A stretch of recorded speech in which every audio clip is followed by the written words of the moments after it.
Okay, good morning, everyone in the 5 continents. Good morning, good afternoon, good evening. Today is the 27th of March, and today we have our good friend from Mexico, Gabriela Ladrón de Guevara. Thank you so much, Gabriela, for giving us part of your time on a Sunday morning.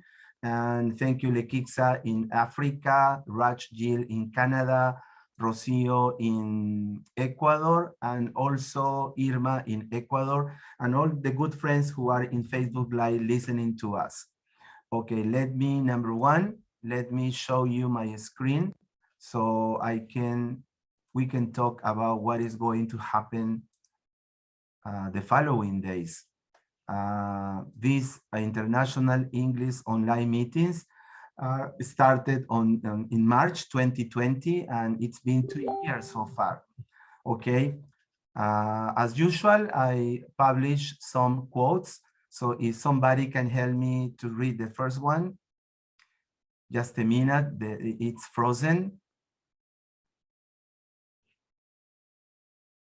Wait. Okay, here it is the first slide. Okay, here is the first one. Somebody who can give me a hand and read it, please, and explain what you understand. Maybe you, Raj? Okay. Strength lies in differences, not in similarities. I love this quote by Stephen Covey because with the differences we bring, as it says, many different aspects to the table, and it enriches us, and rather Yes. than being the same all the time. Yeah, So it would be very boring if everybody in this meeting absolutely, were from Peru yeah. Even or just I don't looking know. at food, if food, the variety of food Yes. that we have. Yeah. Irma, could you please give us a hand with the second one? Sure. That's the one. Okay. I speak to everyone in the same way, whether he is the garbage man or the president of the university. And that was said by Albert Einstein. And Yes. it's a fantastic quote because we need to realize, understand, and accept that we're all human beings and everybody needs the same respect, the same Yes. treatment, the same caring. And it's fantastic. Yeah. Yeah. We Thank you should so do much, that. Irma. And the Mhm. last one is for you, Gabriela.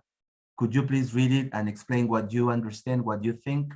Of course, a people without the knowledge of their past history, origin, and culture is like a tree without roots, from Marcus Garvey. Yeah. Something that I say and I repeat constantly. I'm here because I have strong roots and because my mother also gave me wings, Yes. beautiful, powerful wings. So I think that I'm part of my culture, my identity, my personal history. And also I have that to project myself into the future. And exactly that is what we are going to talk about today, about Yes. identity, culture, about ourselves as individuals. So we're Yes. very lucky today to share Yes, this. we are very lucky, Gabriela. Thanks for your presence. So all the presentations are uploaded in our YouTube channel, so you can watch them, listen to them anytime you want. So who is presenting soon after you, Gabriela? We will have Ursula Marmol. She's an actress. She will be talking about back to the classroom with a renovated view. She lives in Cusco. She has a house for tourists. She's a beautiful, wonderful person, just like everyone else here. Then we will have on Sunday, the 24th, Takalani Masho from South Africa, talking about teaching and learning multicultural students at university. Then we will have our 8th roundtable. It will be in Spanish, teaching English in kindergarten, problems of learning and teaching. It will be given by these 4 fantastic Latin American ladies. And also we will have Jose Ricardo from Colombia on Sunday, the 22nd of May, talking about high leverage teaching practices. And then my good friend, one of the youngest professors here in Peru, Enrique Liñán. It's a secret, he hasn't given me the topic yet, but he will be talking on Sunday, the 12th of June. And also another good friend, Claudia Vanini, I guess her family is from Italy. She will be talking about using digital tools in the classroom. And finally, an excellent topic, Ivan Suazo from Costa Rica. He works at the international, I don't remember, Central Espiral Maná. He will be talking about examining the source of our words and actions, developing a culture of peace and not violence, skills for global citizen and appreciation of cultural diversity. Wow, what a topic. So today we have a wonderful special guest. Gabriela, this is what I saw, and I congratulate you for everything that you are achieving. And I see that you also have a radio program where you have guest speakers. Very good.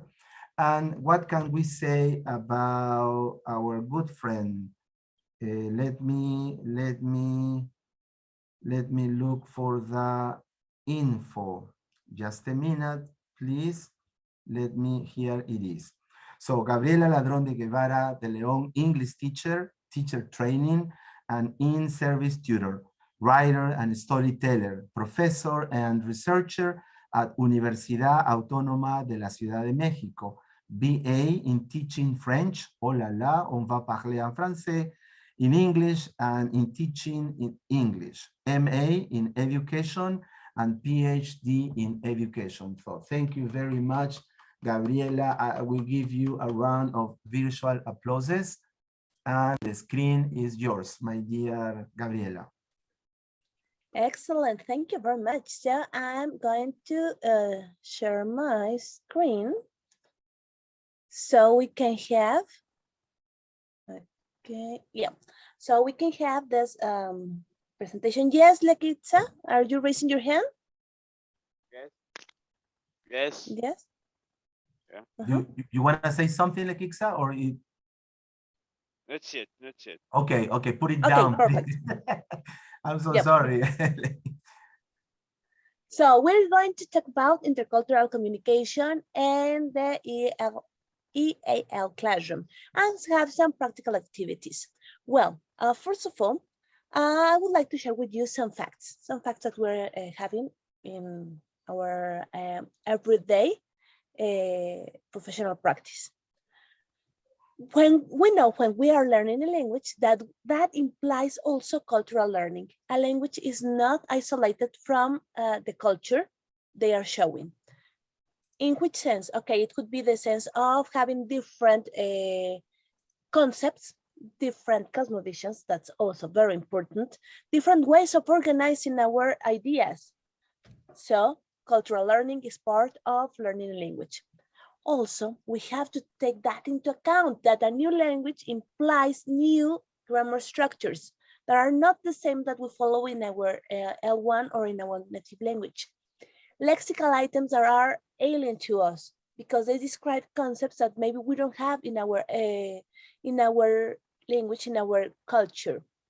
That there's organization, also the way of expressing ideas, what is let's say acceptable in a culture and is not in another one, and a new cosmovision, as I was telling you.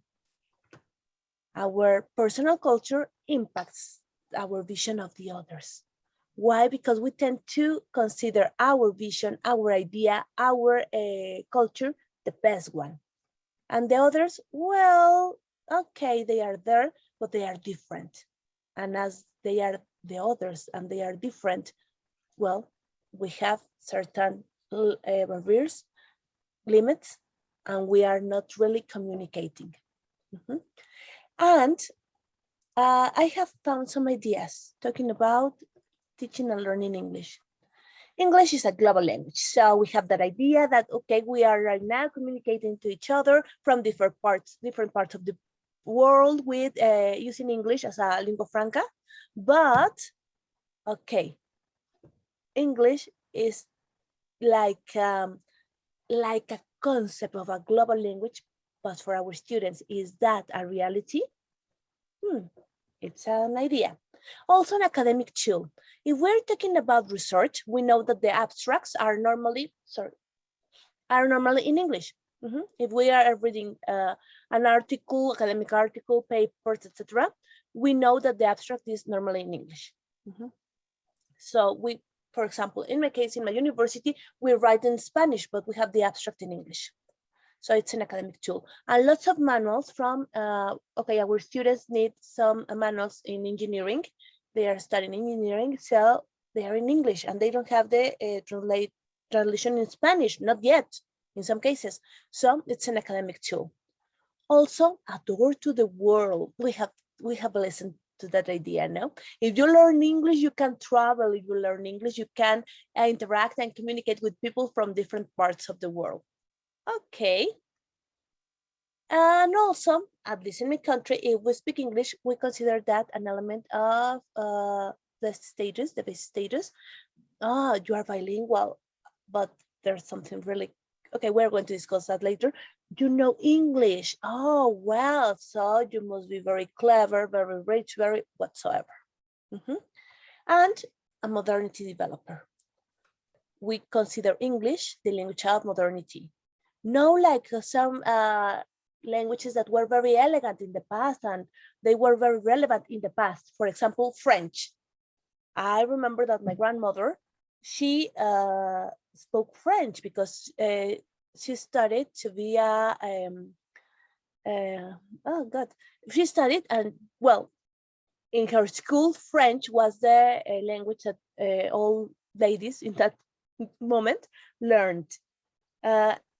But it was in the past, yes, or learning Italian, oh, in the past. Now it's English. English as a modernity developer. Also, better job positions. Yes, you learn English, you can get a better job, even if you are an accountant, an engineer, a lawyer, etc. Oh, and you are a teacher. Okay, in that case, we change, at least in Mexico. Oh, you are an English teacher. Oh, well, but you have a brain to be like a lawyer or an engineer, and poor you, you are an English teacher. So it depends on the job position, and I am sure that it depends also on your own perceptions in your countries. But if you check, all those ideas are part of the culture that is surrounding the English and how we approach our students and our own contribution to that and the culture we have. I've also heard some comments. I'm sure that you've heard some of them. Only native speakers can be good language teachers. What do you think about that? No way, Jose. Why? We don't, it's just like if I wanted to teach Spanish, because I speak Spanish, it doesn't mean that I know how to teach. We need to study to be good teachers, and we need to continue learning. That's why we are here. Okay, good point. Also, Irma, you were saying something. Yes, most of the time, the idea of having a native speaker and that person may be a better teacher than somebody it's not, it's because of the difference of pronunciation. So if a native speaker teaches the language, it's going to be better for the students because they have the correct pronunciation, which is the prejudice, I think, because we are trained, we have been trained, and I say we because we're all English teachers, but not necessarily having, you know, a native or pronunciation sound like a native one. So I think it's a prejudice. And also, Irma, you're mentioning something really important. Native speaker. Okay, so we normally think about American English or British English, but what about Canadian English that we or have here? Australian. Australian, but here we have, right. So Canadian English, is that valid? Tell us. I'm sure you have some comments about that. Well, I think these days making this kind of comment only native speakers, because I am living in Canada, but I'm originally from India. So, you know, these days it's difficult to make a comment like that, thinking that because there's such multicultural places in which people live. However, it is a Exactly. bias. It is a bias that exists. Exactly. Yes, cultural bias, as you are saying. And we can say, okay, yes, and maybe they are native speakers, but it's not what we want to call the standard English or the BBC English. And well, at least in Latin American countries, this comment is very common. I don't know if you have heard that in our countries, but well, in Mexico, it's like, oh yes, only native speakers. In fact, in some institutions, they are asking for native speakers. They don't care if they are teachers or not, just if they are native speakers. Okay, that's a comment. Another one, British English is more elegant than American English. Oh my God, what do you think about that? No way, Jose, they are just different. We can say that this is better or this is more elegant. What we can say is, I like that accent. I love that accent. But I think I cannot say that one is better or better or things like that. I don't know what my friends here think. Wilson, Catherine, Maura, Micaela, Rocio, Yeah. Lequixa, Irma. Hello, Edison in Ecuador. Hello, Edison. So. Hi, everyone. Hello, Hi. hello. So anybody wants to make a comment about British English is more elegant? It's like saying Spanish is better than Peruvian or Ecuadorian. Exactly. And we know that it's not true. Well, Peruvian is the best. I'm so sorry. Compared to what? No. To itself. That is nonsense. That is nonsense. Okay. People do not consider. Okay, and people tend to make this kind of stupid comments of everything, but it's not just. Thank it's just you, another regional characteristic. Yeah, exactly. It is part of our identity, our characteristic. Yes. And also, Micaela, you have also a comment, right? Micaela? Hi, good morning, everyone. Good morning, Micaela, in Peru. Yes, I just want to say that English is only one language, and the British is just different, but English is spoken around the world, so it's only one. It's not different. It's not more elegant, I would say. Thank you.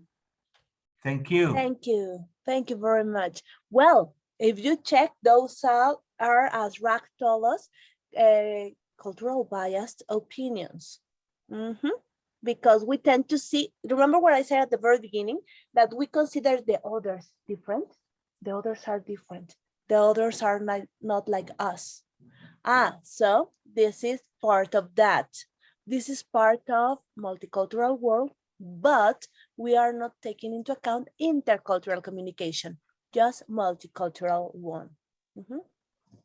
Also, another comment, Latin American accent is horrible. What do you think about that? Let's see. Latin American accent is horrible. As I said before, I think that it depends on what you like to hear, what you like to listen to.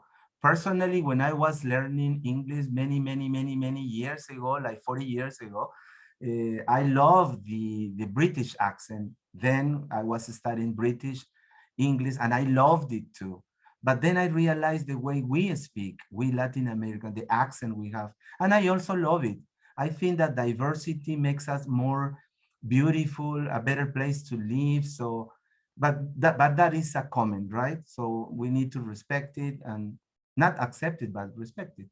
I don't know what the other people here think. Catherine, I think British English sounds more elegant, but I prefer American English because it's easier to speak. Catherine, where are you from? Catherine Chuquillanqui? I'm from Peru, teacher, and I study in University of Piura, in especially of primary. So you're not an English teacher, Catherine? No. But you But speak English. Congratulations. thanks. No, thank you. Thank you. Okay. Also, Thank you. Lekitsa wants to say Yeah, something.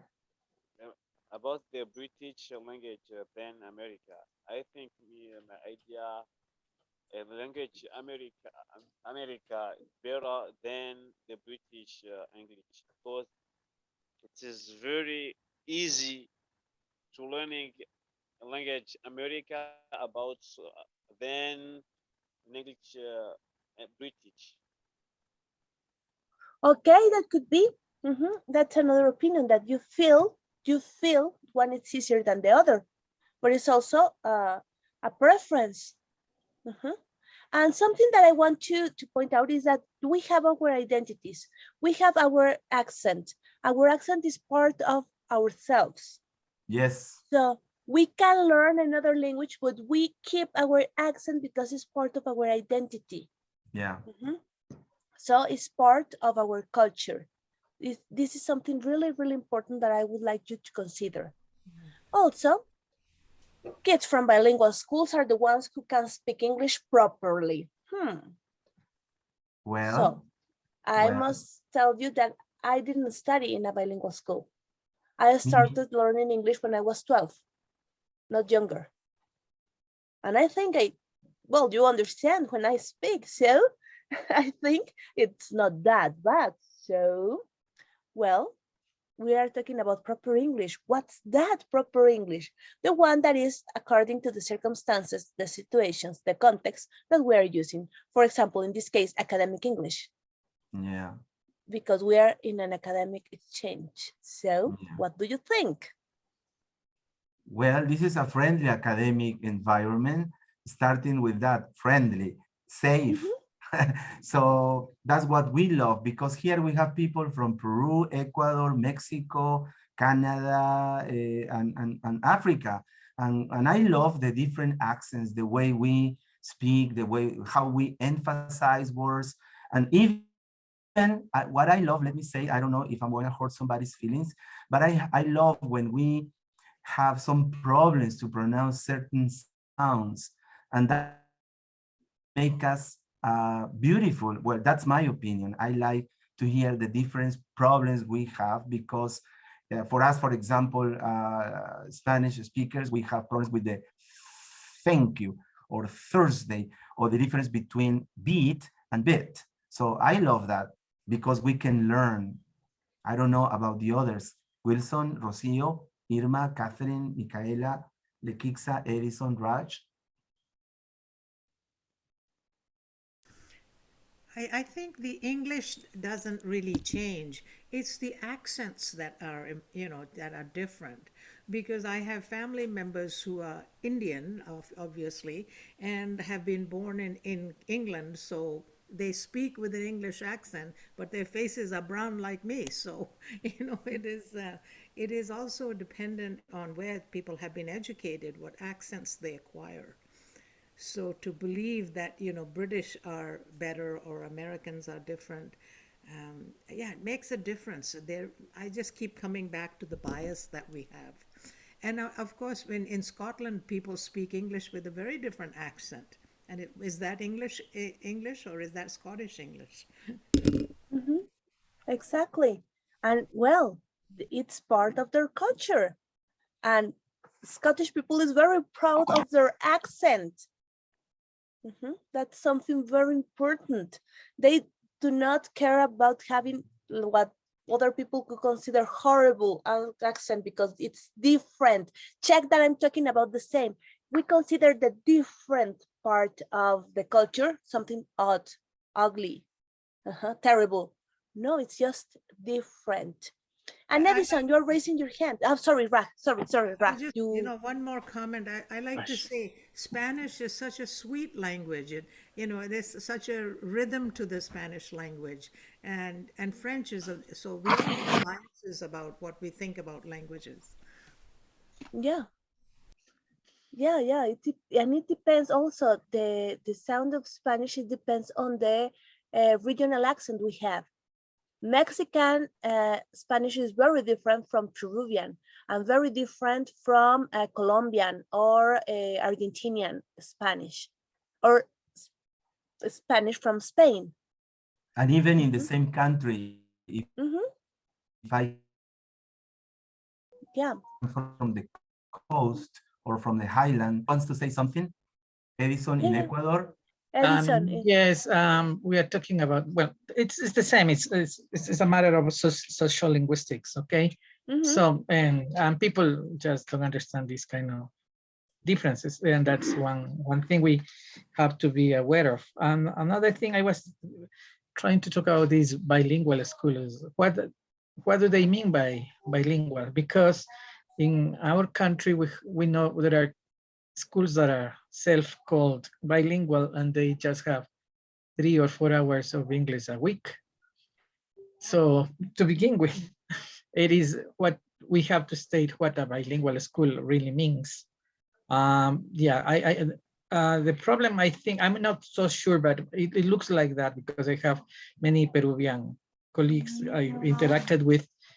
The situation is similar, and the problem is that English is not considered a priority or a first-class subject. In Ecuador, it's not even a second-class subject, it's a third-class subject. And then, so as such, teachers do not have prestige. The subject does not have a prestige. And that's the biggest problem. Well, the first thing we have to fight is this kind of demotivation, right?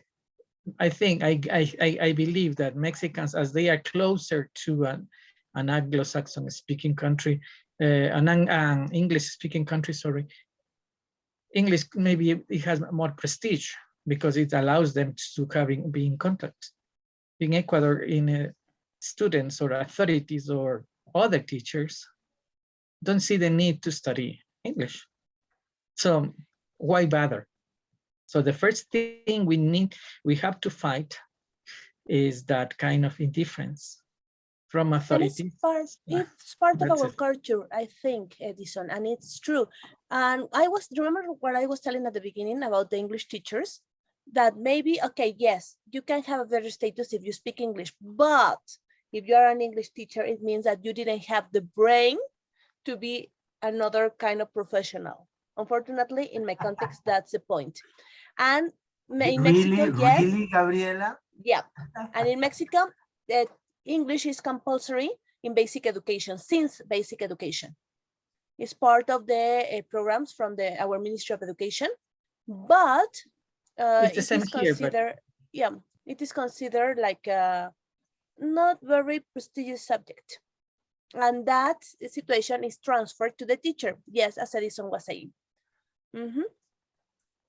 Well, what are the reasons for these ideas?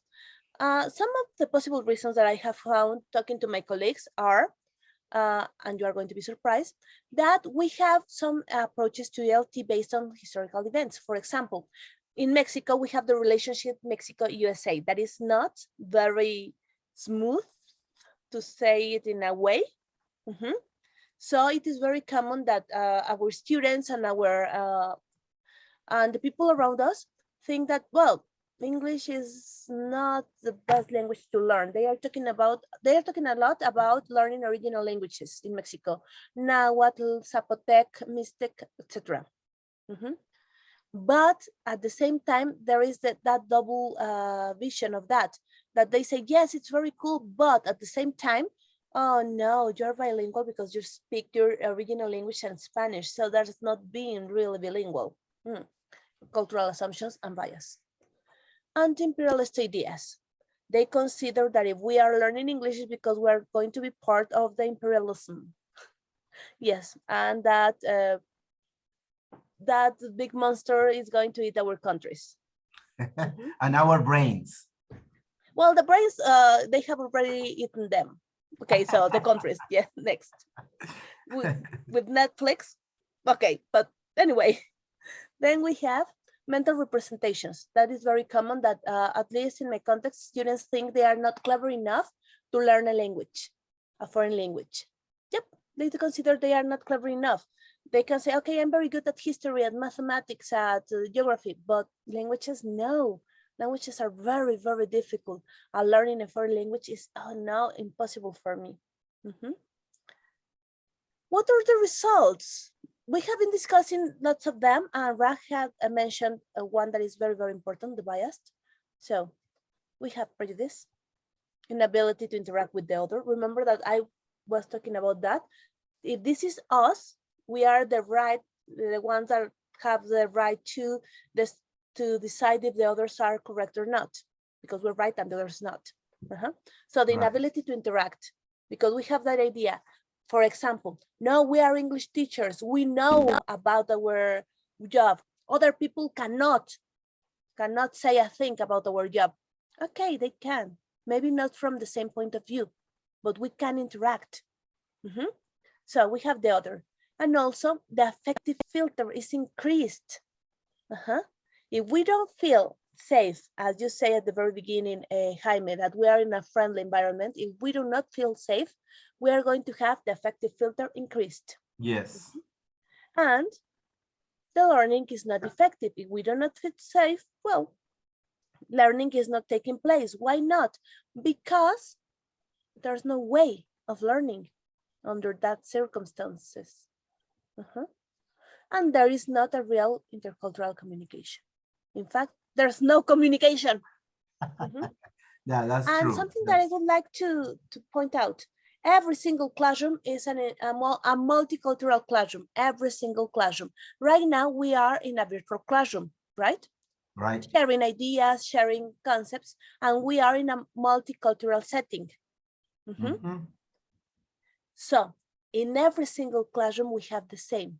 For example, you can say, no, my kindergarten classroom is very homogeneous in terms of culture. Really? No, it's not. Okay. Think about your kindergarten classroom, your students. Some of them are from families in which the grandmother is taking care of all the kids. Others are with the traditional family, as they call it, in which they have mother, father, and kids. Others are from other kind of families, for example, monoparental families, only the mother, only the father. Others have two mothers or two fathers, different cultures, and we're talking about kindergarten kids. Basic education, we have a huge variety.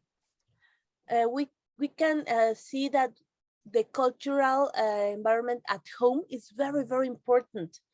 And I'm talking not just about parents with a master's degree, for example. That is, yes, it is affecting. But also, if they are talking about migration, if they moved from their original towns or cities into a big city. So every single classroom is a multicultural classroom.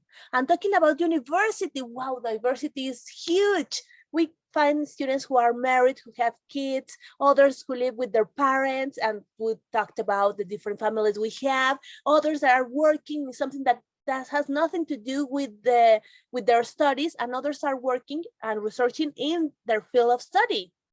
So it's a multicultural way of living. And so because of that, every single classroom is a multicultural classroom. Yes. So take that into account. Yeah. This is not only for people that, okay, yes, for example, right now, Rach is from Canada, Edson from Ecuador, Jaime from Peru. No, no, no. It's every classroom is a multicultural one. Even when we think that it's very homogeneous classroom. No, not really. Yes, sometimes we can say, okay, I only have Mexican students. Yes, but with different academic backgrounds, with different life stories, with different ways of approaching to learning. We have to take that into account because we have a classroom, a very particular classroom, the ELT one, that has particular needs. We are integrating at the same time cognitive, personal, and social competencies because it is a classroom. So we have the cognitive part, the personal, and social because we're in a classroom. And also, and it is a language classroom, we are developing communicative competences. So we have the competencies and the competences.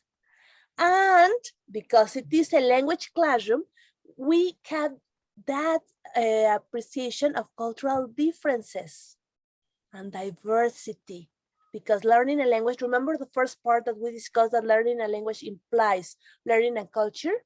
Yeah. So we have that appreciation of differences and diversity. So the curiosity, interest in learning languages, and also intercultural communication. You can say, well, but normally we have the same needs, for example, in the mathematics classroom.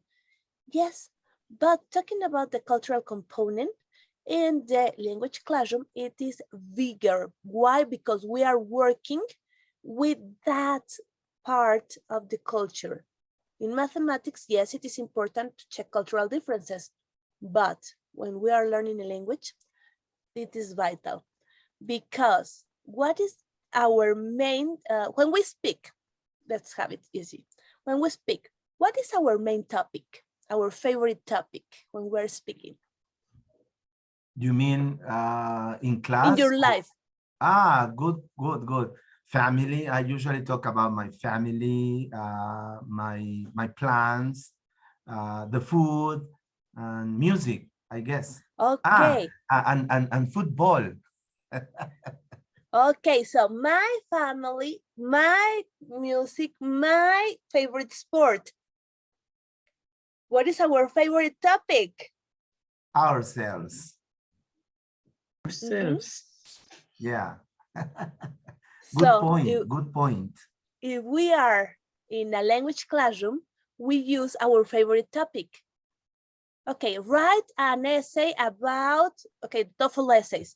What would you prefer? Living in a foreign country to study a master's degree, or living in your own country? Okay, it's your preference. When you have a discussion in English or a debate, your ideas. Oh, but you can say, but this is university. And what about when we have, let's say, primary school? Write, I love those. Write a composition about your family, your favorite animal. So that is in our lives. What is our favorite topic? But in that case, what you can ask from your students to give their own ideas. What do they want to write about? Exactly, because it's their culture, their personal culture. Yeah, so because you cannot talk about describe your house. What about if he doesn't have a house? What about describe the he place, just has your one or two rooms to live in? Describe your favorite place. And then you have my favorite place is the park because I cannot stand staying at my home, let's suppose. Yeah. So that is, those are things that I've witnessed, and being I've taught primary, secondary, and higher education. So I've been at public and private sectors. So I understand what those kind of things, because those things at the beginning, they surprise you, but then you get to understand it. As you said, it's not only multicultural. You have lots of different kind of strata in one single class of 15 students. Exactly. You have 15 different worlds, plus yours. Yeah, exactly. So that's why when it's very common at the beginning, well, I have been teaching for more than 20 years. So as you say, it's very common at the beginning to say, this activity is going to work because I like it. Yes, you like it, cool. But the point is, your students, do they like the activity? Do they feel that meaning? Is that meaningful for them, not for you? Why? Because the ELT classroom, in general, the language classroom, is based on the favorite topic each of us have, that is ourselves. In mathematics, we can talk about the equation. In geography, we can talk about the rivers, rivers of America. Yes, but when we are talking about a language classroom and we're talking about our opinion, and when we're talking about our favorite movie, our favorite song, we have different worlds. Even though we as teachers can say, oh no, urban music, that's not music.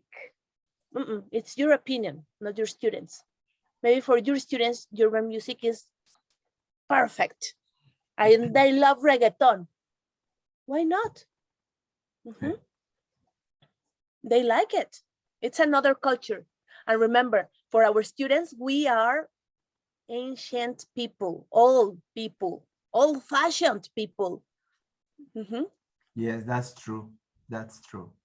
They are, Something that is difficult for me to accept is what they say in the lyrics of the songs.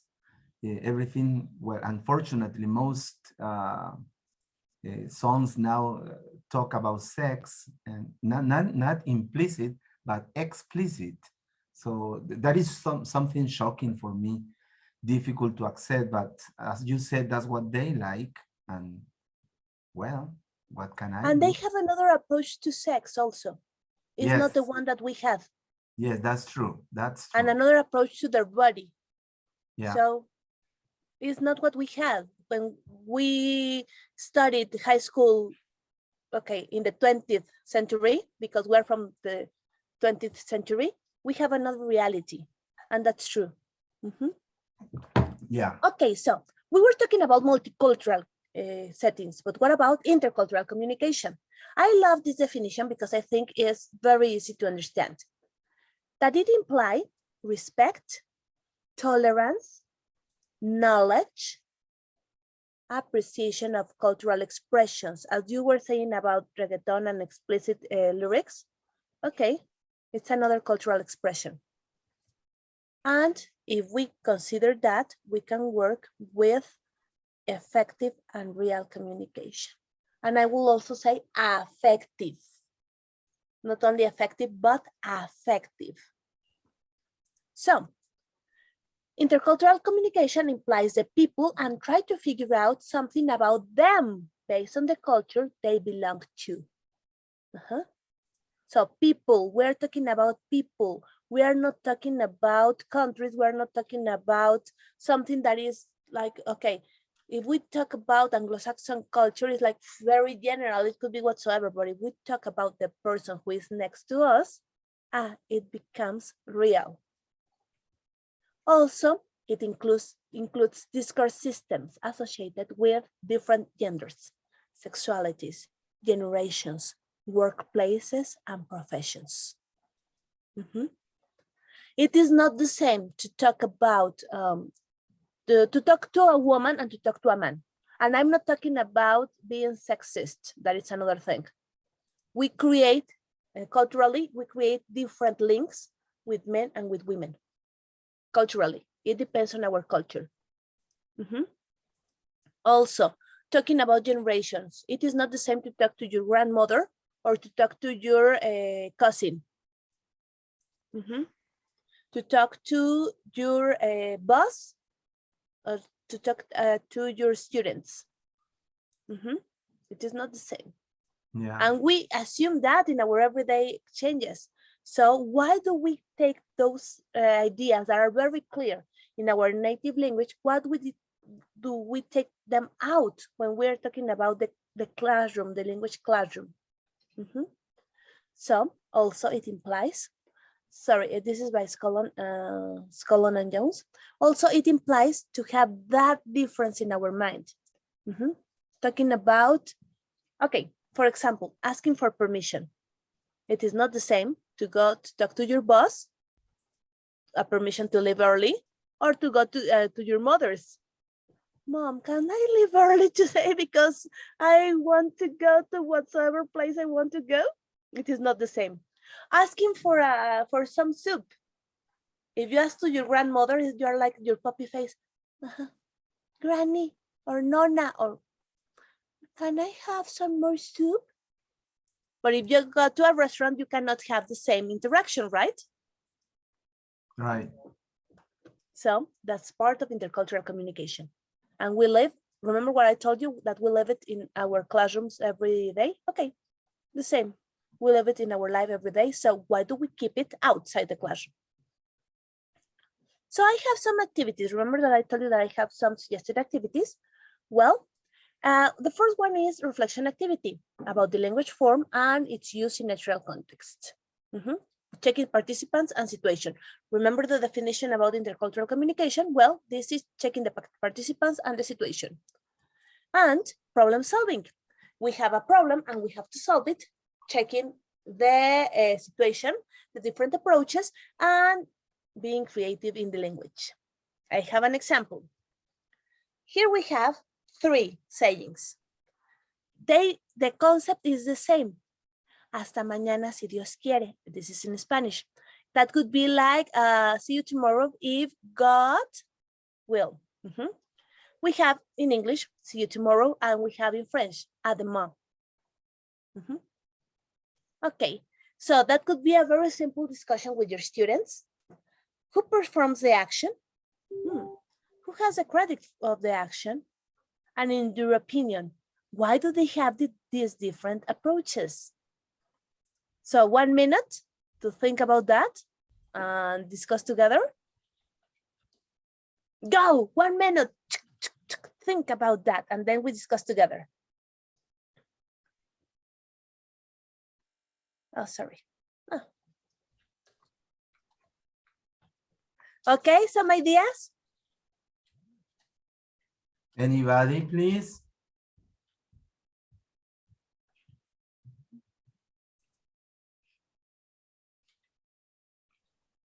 So who performs the action? Okay, in this case, yes, Edison. they are three different people, let's say, but I really don't understand the instructions. Okay, the first one, hasta mañana si Dios quiere. Who performs the action? That it could be a Mexican native speaker. Why not?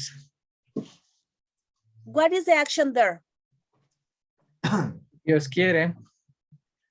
Who performs the action? No, the action. I am performing the action because I am leaving. That's why has the I power? I don't understand the action. Yes, this is part of the discussion. Imagine you are my student. Okay. Imagine you are my student. We continue the discussion. So? Yeah, see, that is the idea. Okay. See you tomorrow. Sorry? Okay, hasta mañana si Dios quiere. Who wants it? Dios. God. Good. It's not you. Who has the power? God. So I myself give the power to him and I accept it. Sorry. And I accept he has the power. Okay, you accept he has the power. Yes. But you are, according to the sentence, you are not giving him the power. Yeah. Now I get what you're trying to explain. You accept that he has the power. Right. The second one, see you tomorrow. I decide that I will see you tomorrow. A demand. What is the action? I'd see to the other person tomorrow, another day. It's you implied. Have a demand in. Yes, there's no action. Yes, Edison, there's no action. It's implied, but it's not explicit. Exactly. You don't have an action. You just have the idea. Mañana. Mañana. Tomorrow. It's like saying tomorrow. In English, tomorrow. Tomorrow what? Tomorrow what? Exactly. Tomorrow what? Who? How? And where? And when? Exactly. Exactly. Tomorrow. So we're having 3 different approaches to the same point. In the first one, we talk about God. God is powerful and God is giving me permission to arrive to the next day. The second one, I have the power and I perform the action. The third one, there's no action. Okay? So In your opinion, why do they have these different approaches? As maybe because, as you said before, it's because our intercultural differences, where we were born, where we were raised, the way we were raised, our environment, the context where we live or study, the education we receive from our parents and the society itself. Something very common in Latin America that we say, for example, gracias a Dios. All the time. Why? Thank God. Why? Just like what they say, how are you? ¿Cómo estás? Bien, gracias a Dios. All the But time. why? Why do we use that in Good Latin question. American? Let me think. These days, especially because of the pandemic. Because, Okay. because we survived.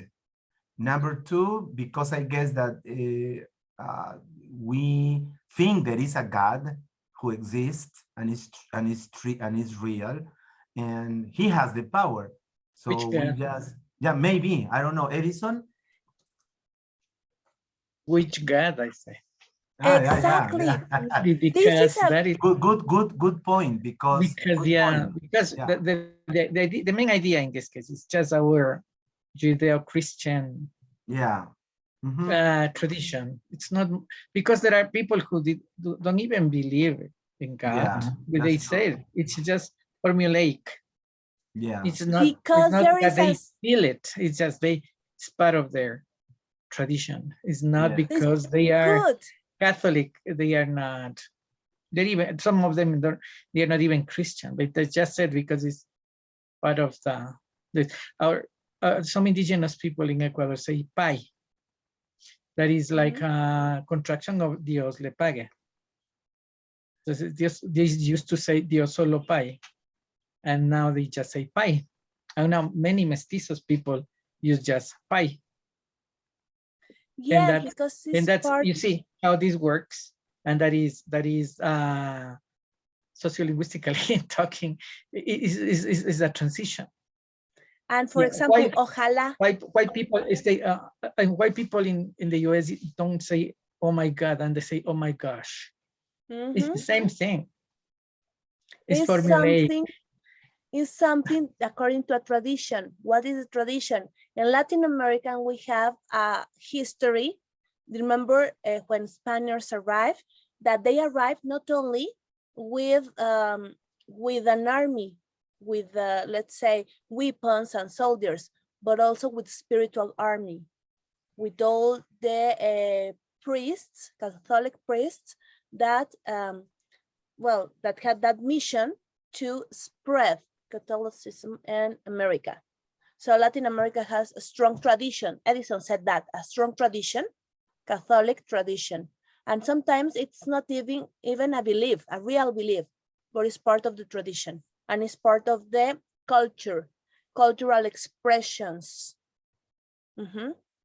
So we are analyzing. What did we do with this exercise? We were analyzing multicultural expressions. Remember the idea that I told you, problem solving and analysis? It was a problem solving. We have a problem. We solved it and we analyze a cultural expression. Maybe for Rach, this is very alien. It's like, oh my gosh, they are talking about God in Latin America every day. What happens? Okay. It's because of the culture. Because I saw your face, Rach, and you're like, really? Do they do that? Different cultures. Yes. So this is an example of a very simple discussion. And we were guiding, as if you were the students, we were guiding the discussion to have that idea. So yes, I guess, sorry to interrupt, Gabriela. So I guess the key point here is not to judge anybody's opinion or ideas or beliefs, right? Exactly. We were not talking about beliefs. Yeah. We were talking about history. I'm so sorry. We were talking about history, about culture. But did I ask, are you Catholic? No, I said beliefs because if I believe in God, if I mention God all the time, it's because that is my belief. So Mhm. that's what I said, but I agree with Perfect. Yeah. And if you say ojalá, this is another expression in Spanish that it has a strong religious component. And it means, again, if God wants too. that, or if God performs that. If Ojalá. Allah wants that. So this is a strong religious component and is part of our everyday exchange.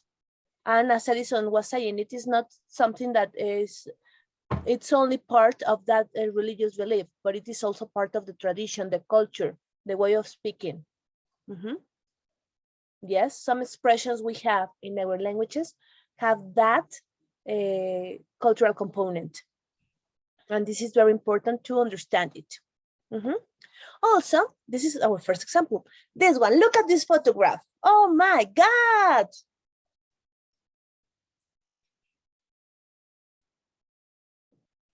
Japanese quesadilla, Japanese taco, Japanese burrito. And curry bowl. Oh my, I didn't know that existed. Ah, it does. Okay, look at this photograph. Let's have a tiny little discussion. Where could it be taken, the photograph? What is it telling us about the people who live there? And why? How do you know it? What do you think about this cultural situation?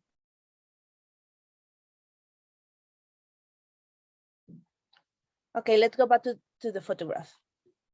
Okay, imagine where could it be taken? Where on earth? I think the Japanese people, they think the other people in the other country, cultural appropriation. Cultural appropriation could be. This is Yeah. one option. Another one?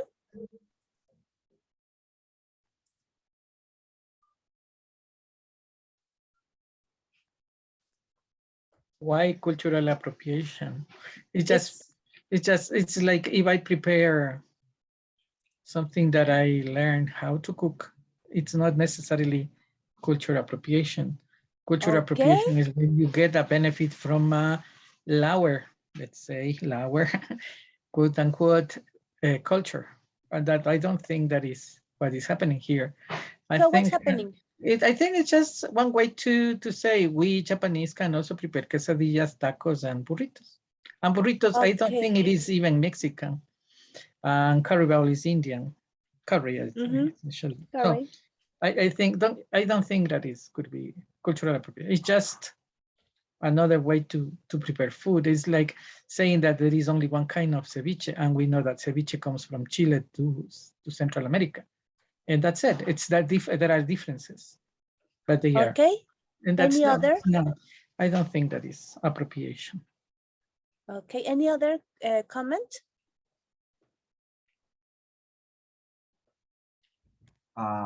Anybody else? Okay. Let me tell you this. Yes? Yeah, Micaela. Yes. Micaela? Yes. Hi, Gabriela. I just want to say that it's the kind of food that making in Japan for people who is from Mexico or another countries that like these kinds of food. That's my opinion. In Japan? In Japan. Okay, let me tell you. This photograph was taken in Little Tokyo in Los Angeles. It's from Los Angeles, Little Tokyo.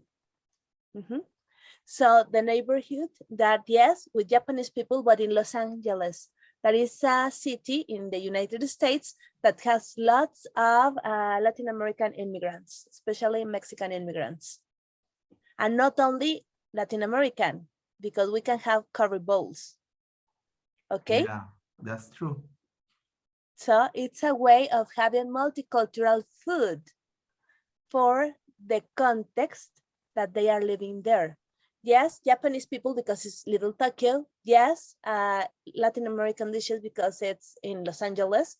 And we have immigrants from different parts of the world. So we have curry too. So it's an example of a intercultural communication situation in food. Something that Edison was saying, okay, yes, why not? Why don't we create something new? For example, pizza. Have you ever heard about the Hawaiian pizza? Yeah. That is not Hawaiian, but I didn't know. American creation, I think from San Francisco. The Chinese cookies are not Chinese, they are from San Francisco. Too. And also we have those Tex-Mex dishes, like the burritos, that they say, okay, this is Mexican food. No, from my town, really. Bless you. Thanks. So this is a way in which we are finding that multicultural situation, and food is the first thing that is changing. And we change because we have different ingredients and we are using different condiments too. As you mentioned, ceviche. Mexican ceviche is very different from Peruvian ceviche. Yes. Yes, it is. So, and in Mexico, for example, Peruvian food in Mexico, because of the ingredients, we don't have that variety of potatoes in Mexico. So it's very different to have a decent carapulcra. Yes. 1,500 different kinds of potatoes. Imagine you can say carapulcra. In Mexico, there's no way of having that. No. Or tortillas. Mexican tortillas are Mexican tortillas. And you can say, but in Peru, we have them. But No, they are not the different. same. Yeah, they are this. Yeah. And Raj, what about Indian food? Because your family is from India, no? Oh yeah, Indian food, there's North Indian food, Southern food, you know, there's so many different kinds of foods, depending on what part of India you're from. Exactly. And in Canada, can you find like the same condiments or the same ingredients to have Indian food? It's called Indo-Canadian food. Exactly, because it is not the same. Because it has a Canadian version, means there's less spices that Canadian people can also eat it. Because if not, so I will try that food when I visit you, Raj, in Canada. Absolutely. You can also have tacos and burritos as well. yes, and they are very different from the Mexican version of that.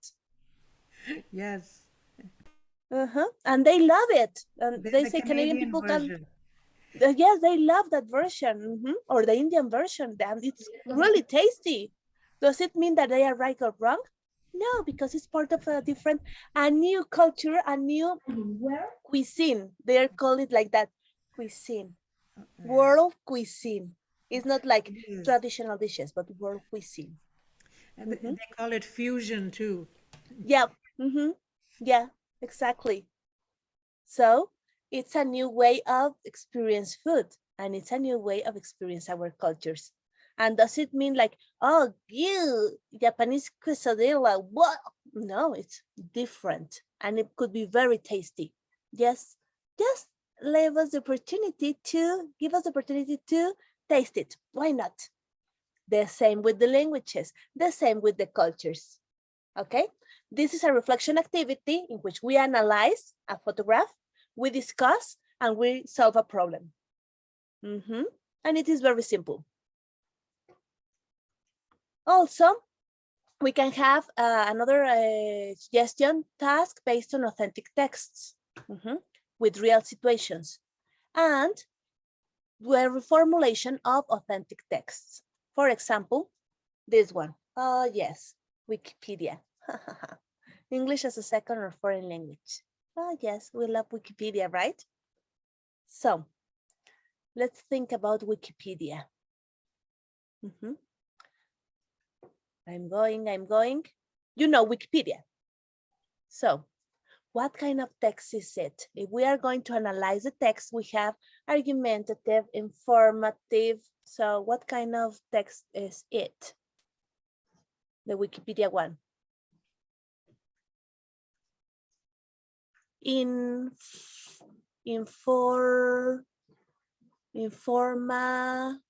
Informative. Yes, oh, you're so clever. Informative text. And its source, what is its source?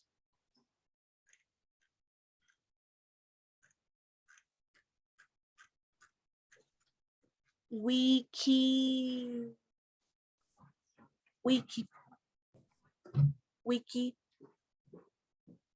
You are not very participative. Wikipedia. Yes. Is it an accepted source for academic research? Wikipedia? I guess it is not. No, because it is a wiki. Mm-hmm. In a wiki, everybody can change the information and add information. Yes, that's true. In academic research, no, it's not good. Remember that I was talking about my students and its context and their context, sorry. So in their context, it is very common that they copy paste for academic papers. Yes, in Mexican universities, it happens. I know that it sounds like, oh my God, really? Yes. So it is very important to have, at least in my context, this kind of reflection in order to avoid plagiarism. Because my students do not believe they are, it is plagiarism. No. They think that, well, it's research for academic research. Why not? Yes, I know that it sounds like horrible, but well. And this one, what do you think about its illustration? This one. An immigrant makes breakfast.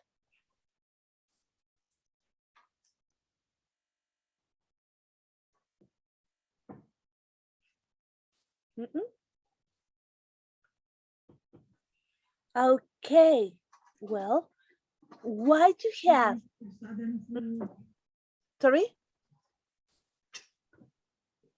So why do you have something like this, a woman with a traditionally womanly role in English as a second language? Why? Is it the only way in which women can learn English if they perform house chores? This is my question. Poof. It is your turn to discuss. But I know that you are a little bit tired by now because you are like slowly thinking of that. So don't worry. This is one example. You can work with that with your students in a different way. But this is one example. You have authentic texts and you can reformulate authentic texts. For example, how in my context, a way of reformulating authentic texts is using them in research papers. It is very important. So this is one example. Another example, the English saying, you can lead a horse to water, but you can't make it drink. You have authentic text and you have its implications. If you agree with that, reformulation, and a similar saying in your country. So students have to think, reformulate, and discuss using English. And they're talking about culture. Just to give in, okay, you can lead a house to water, but you can make it drink. In Mexico, we have something like, a fuerzas ni los zapatos entran. A fuerzas ni los zapatos entran. And it's the same concept. Yeah. So then in Peru, what would we say in Peru? I don't know what we say. It's interesting. It's not because we are thinking slowly, but it takes us some time to try to understand how we, because we're not used to this kind of maybe thinking. So it takes a time to think and give you an answer. Don't worry, there's not like a correct answer. Well, if you check, those are examples. And this is not a workshop, a real workshop. We are just showing some activities, showing and telling. So this is one of the examples that we can have. And I'm sure that in Canada, they have another saying. In India, they have another saying. In Peru, in Ecuador, they have different options and they have different ways of saying the same concept. Another important part when we're talking about intercultural communications are portfolios. Portfolios as evaluation and self-evaluation tools. Okay, so we can check skills development and cultural references and comments. Also, learning strategies aim to motivate the development of autonomous learning. Why? Because the learning culture is different in each student. They have a different learning culture, they have different study habits, they have different study skills. And talking about self-evaluation and self-regulation is very important, not only in universities, but also in basic education. And portfolios can help us to join those two parts. For example, here you have an example, fill in the blanks, with something that culturally is very popular right now. It's part of our pop culture. Superheroes. Oh, yes. And we talk about the Batman, X-Men, Spider-Man, Superman. So culturally, it could be appealing for our students because they love DC superheroes and Marvel superheroes. But also, we have if we select this activity for a portfolio, we go with the reflection. Yes, okay, superheroes, they are so cool and we love them. But we also reflect about them. Yes, we know that they are from the Greek mythology, having superpowers, being superhumans. And we have that concept of, yes, we are humans, but there must be someone that is more powerful that can help us and save us. We can discuss that cultural part. And also we can discuss study skills and learning strategies. How? Cognitive learning strategies. How did you answer the task? It could be like eeny, meeny, miny, mo, or it could be like, I was thinking that we need a subject because we don't have a subject, etc. The problems. Oh no, for me it was very difficult to find the subject because I don't know.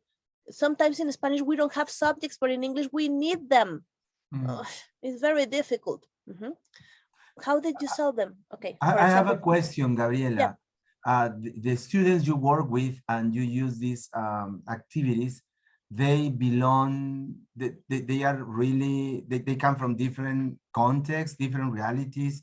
They are university students, University students.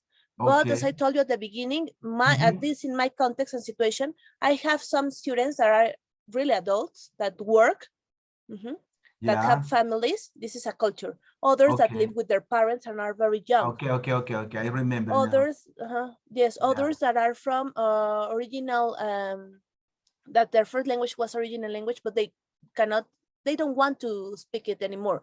We have a huge community, Mixtec community, near my university from Oaxaca. So they have that original language, Mixtec. Yeah, and they also come from different university programs, I suppose. Yes, I have, well, in languages we have engineering, we have the different programs, all of them pass through English, and we have general English. It's not for engineers, it's not for health promotion. No. It's English for everybody. Okay, I see. Thanks. So as I told you at the beginning, in my context, it works.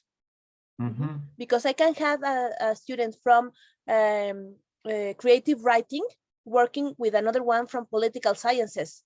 So they have very cool discussions. Yeah, I get it. That idea about the woman preparing breakfast and learning to prepare it in English, it's super cool and they love that. It's like, oh yes, I feel that. Okay, a woman, the role is not in the kitchen and blah, blah, blah. So in my context, it works. But guess what? We're talking about intercultural communication in a multicultural classroom. So as we were discussing at the beginning, you need to check your students' context and situation. Okay. Okay, another, if you check, the activities are very simple. They are not very complex to implement. The materials are very easy and accessible to find. They are not very complex materials. In context, in my context, for example, it works. You have to check your own contexts. They review previous knowledge of the world, pop culture, language, of course, and also learning strategies. They use appropriate resources for the context and for the situation. And they promote reflection and intercultural communication. In fact, we were communicating using intercultural communication during this talk.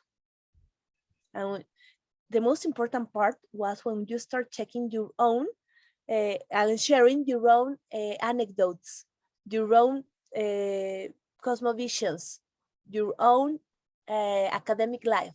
That is the important part, that you share your culture in a different way. And it was very natural. It was not, okay, we are different. We are going to talk about our differences. No, no, no. It was part of our chat. So I have some conclusions.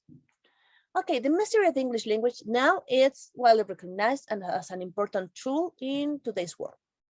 Cultural competences, the ability to recognize and respect cultural differences, accept the other, and create harmonic interactions, are an essential part of communication in a foreign language. Remember that we discussed that at the very beginning?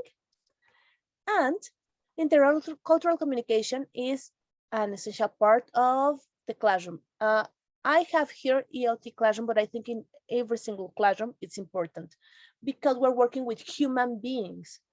So intercultural communication is based on respect, tolerance, and cultural knowledge. Yeah. And the result of this approach would help learners to overcome prejudice and accept cultural differences. That is very important. And as another effect, another result, they recognize the values of their own culture, because this is very important to recognize our own identity, our own values, and recognize that they are very important too. Here you have some references and, well, any question, comment? Yeah, a lot. Could you please stop sharing your screen so we can see at each other, everyone's faces? Thanks a lot. Well, number one, let me thank you, dear Gabriela, for such an interesting topic. As I said before, well, personally, it took me some time to think about the answers. And I come from a country just like yours, very diverse. We have coast, jungle, and highland. We have people from the north, from the south. We have rich people, poor people. We have people who studied PhD, masters, or nothing. And that makes us diverse. And I think that this is something very important that we teachers should take into account when we are working in a classroom. Nobody is better than the other. Nobody is superior. Nobody knows more than the other, or the context where you come from is better than mine. And it should help us to understand each other, both teachers among ourselves and also students. So thank you so much. Let's hear to some people and some comments they can make. Raj, Micaela, Maria Elba in Bolivia, Michael from Nigeria but living in Peru, Armando Arroyo, Rocio, and Catherine, who is a university student. She studied primary, I guess, but she speaks English. I didn't know you spoke English, dear Catherine. Thank you very much. Anybody, please.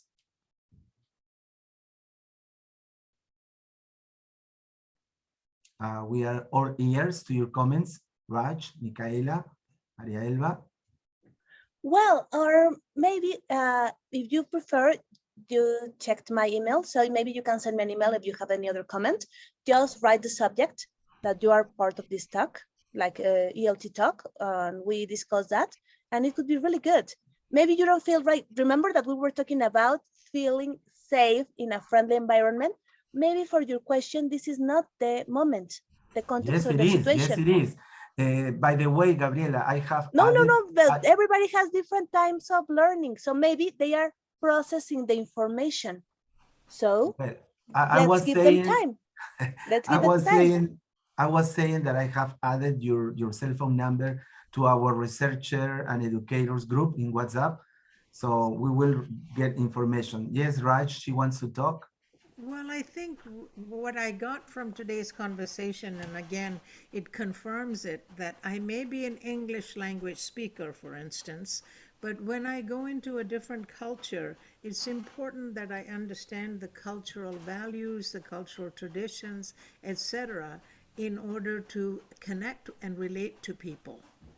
And it's important to do that because we do international trainings and we've invited people who say speak Spanish, but they are not so familiar with the culture of the Spanish people.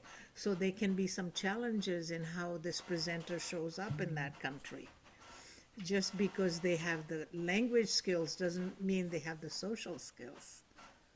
Yeah, that's true. Micaela in Peru, you want to say something? Yes, Jaime, thank you. I like when she say that every single classroom is a multicultural classroom, because that's correct, that the students come different backgrounds. They have we have a variety, so we have to consider as a teachers, we need to take that in context. Thank you. Thank you. Thank you. And you are right, everybody is different. And that's part of being a human being, respect and accept those differences. Anyone else, please? Catherine, I guess you want to say something? Yes, teacher. Well, I have a little bit problems with the fluency, but I feel so happy for understand the manners and who the teacher learn and teach English. It's very similar to the other concept in Spanish, other topics. I feel so grateful for it. And I feel really happy, dear Catherine, because you study at the university where I work, and I'm really surprised because you don't belong to you are not an English teacher. You are a primary or secondary high school teacher? Primary. Congratulations, dear Catherine. I see you have very good English teachers at the Language Center at Universidad de Piura, because number one, you feel confident, and that is very good, and I love that. Thank you, dear Catherine. I hope you continue coming. Yes. Yeah. Hello. Next. Hello, Maria Elba in Bolivia. Hello, how are you, Jaimito? Fine, thanks. As the other teachers, friends said, it's really important to take the culture of every of our region, and we have different culture in our class. Because, for example, in Cochabamba, I have a lot of people that come from Oruro, from Potosí, or from Beni, and they have different or some different culture, not only in the same culture, but also with their dresses, also their religion. They have also another kind of festejos of their religions.